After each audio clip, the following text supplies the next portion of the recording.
Então, observem aí como o uso da equações de Euler sobre uma linha de corrente facilita bastante a solução do problema, né? Então, a gente calculou ali a nossa variação de pressão no sentido normal desse meu fluxo.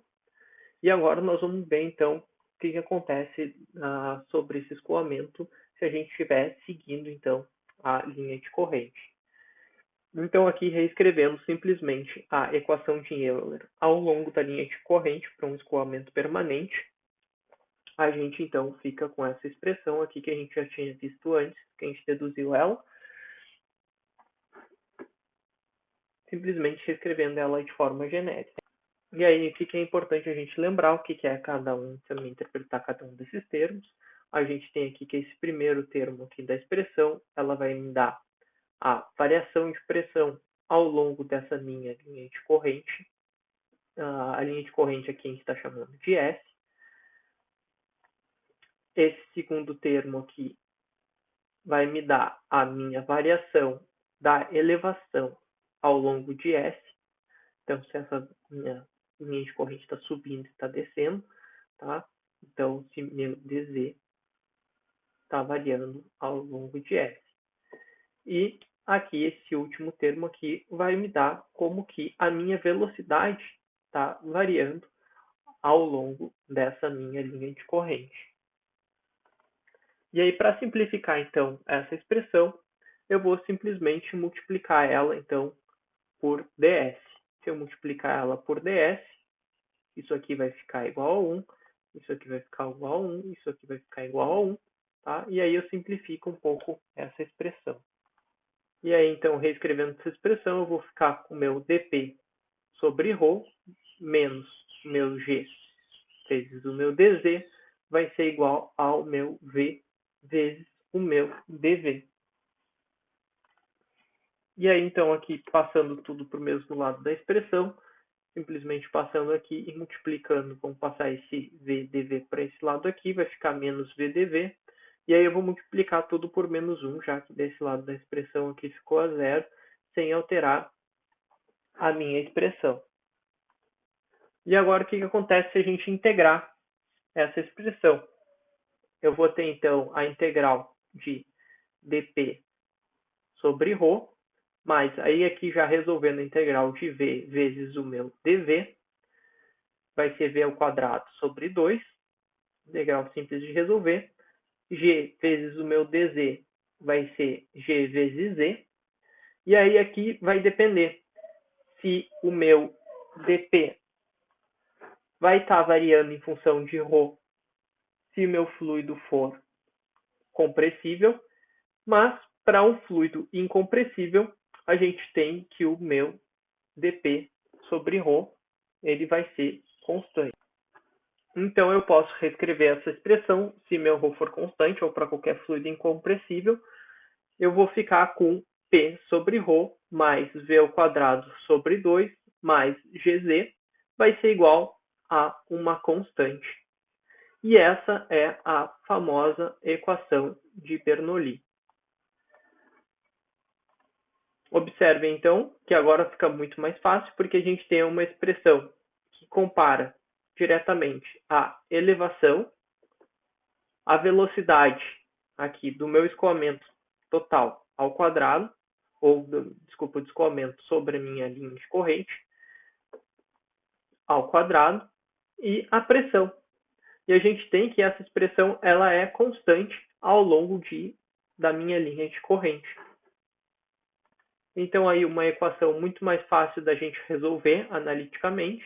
Ela é uma solução analítica já, a gente precisa apenas conhecer ou a pressão e a velocidade para obter, por exemplo, a relação com a elevação, ou se a gente conhecer a elevação e a velocidade, a gente pode descobrir a pressão, ou se a gente tiver a pressão e a elevação, a gente consegue calcular a velocidade do escoamento dentro dessa linha de corrente.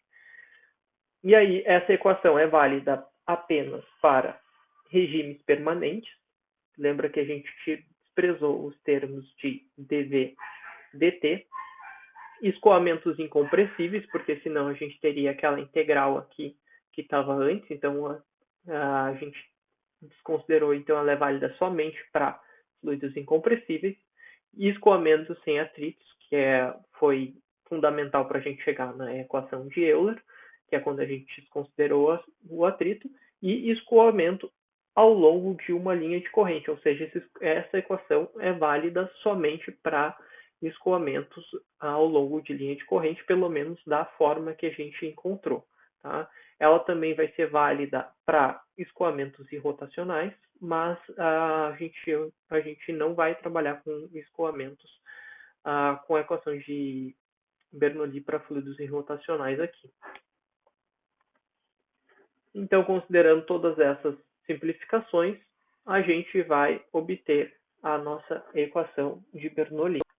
E essa é provavelmente a equação mais famosa e a mais utilizada em toda a mecânica dos fluidos, se a gente considerar que a grande maioria dos líquidos eles vão ser incompressíveis. Escoamentos forçados, por exemplo, em dutos, em canais, eles normalmente podem ser considerados permanentes, pelo menos durante um certo intervalo de tempo. E escoamento sem atrito, sim, é uma aproximação, mas válida para muitos casos, principalmente ao longo de escoamentos em regimes permanentes. Tá? E aí a gente pode definir uma série de linhas de correntes e aplicar a equação de Bernoulli ao longo dessas linhas de corrente.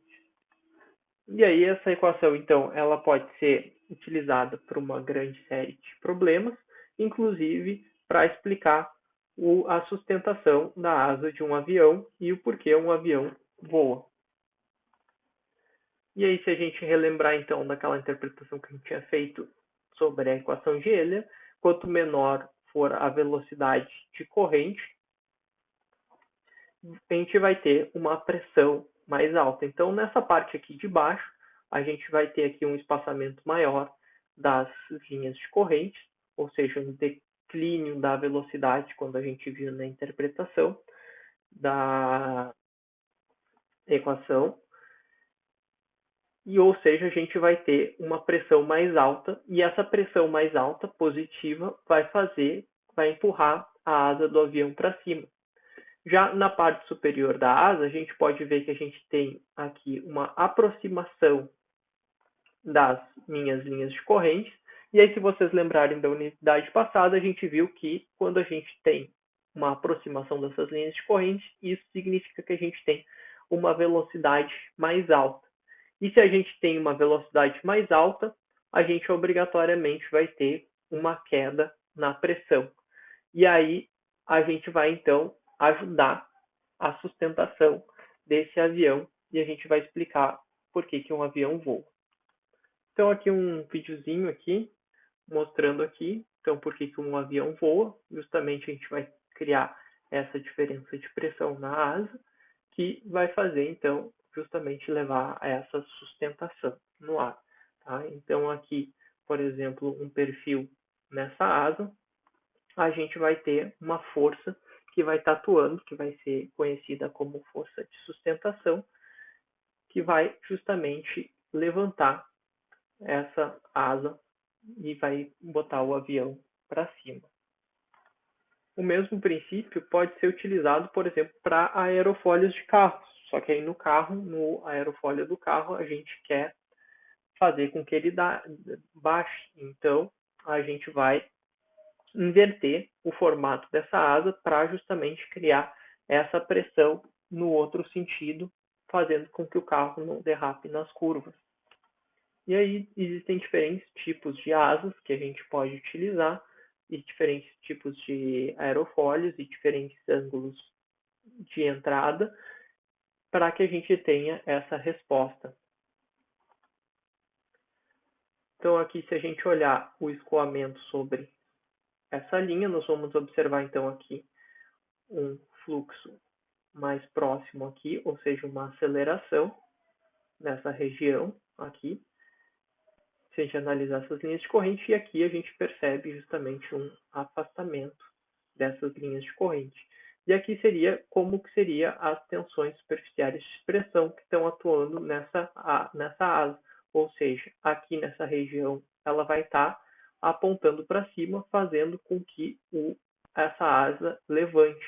Então, eu tenho pressões aqui que vão estar atuando nesse sentido e pressões que vão estar atuando aqui nesse sentido na parte de cima também.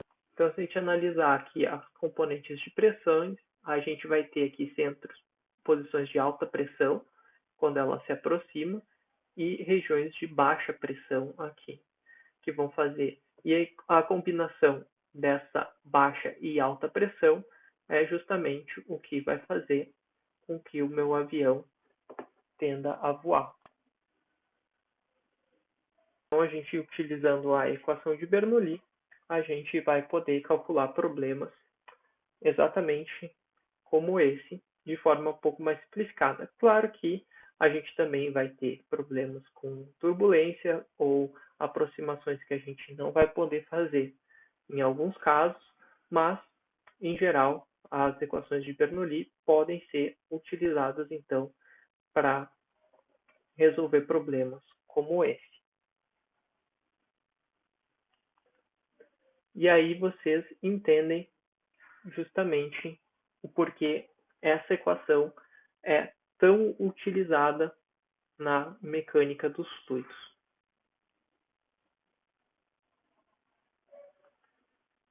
Dando um zoom aqui nas linhas de corrente, e aqui está explicando então nesse vídeo, eu vou deixar o link para ele depois, como material suplementar, e aí ali um link justamente explicando isso que a gente acabou de deduzir matematicamente.